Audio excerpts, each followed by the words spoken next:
Any suspects? Just 23 million. Javier Bardem stars in The Dancer Upstairs, a thriller that unfolds like a character study. It's the first film directed by actor John Malkovich, who achieves a quiet, brooding mood. Bardem plays a former lawyer who became a cop in order to be closer to justice.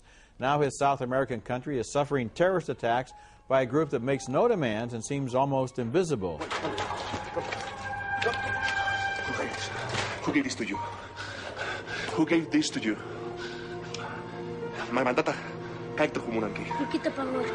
At the same time, he begins a tentative affair with his daughter's ballet teacher, played by Laura Morante, who is curious about his change of careers.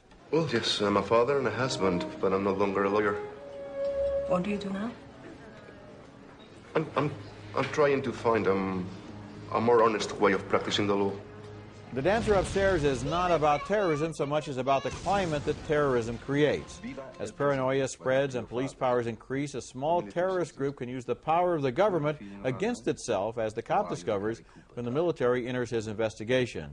I like the silences in this movie and the way Bardem reveals his intelligent, troubled character. The final scenes are as much about him as about the plot, and they have a kind of poetry.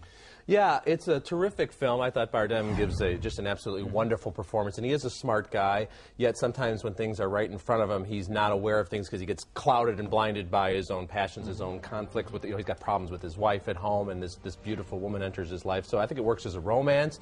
It does work as a psychological thriller. And you're so right about how it's about the climate of terrorism, how kids still go to school, and people still run errands, and yet things explode, and children are used to create the horrible violence. I mean, there's some really shocking scenes of violence as well. And I think Malkovich ties that all together without going over the top with it. He's not doing this to exploit violence or to dwell on it or to make it look fantastic on screen. It's the reality of the characters in this movie. And once again, as with the Matt Dillon picture, you get a lot of local atmosphere. This movie was shot, I believe, in Ecuador. You get the feeling that the people in the outlying areas are kind of out of touch with the central government and living kind of on their own, and that this terrorist force moves among them almost like a rumor, like something that they build up as a legend in their own minds, much greater than it turns out to be. There's one great line in the film that says, look at that, the fourth wave of communism is a fat guy in a jumper. Yeah, exactly. The almost urban legend about this guy is much greater than the guy himself and much bigger. And, of course, they just know about it when they see fireworks in the sky and they know another act of terrorism has been committed.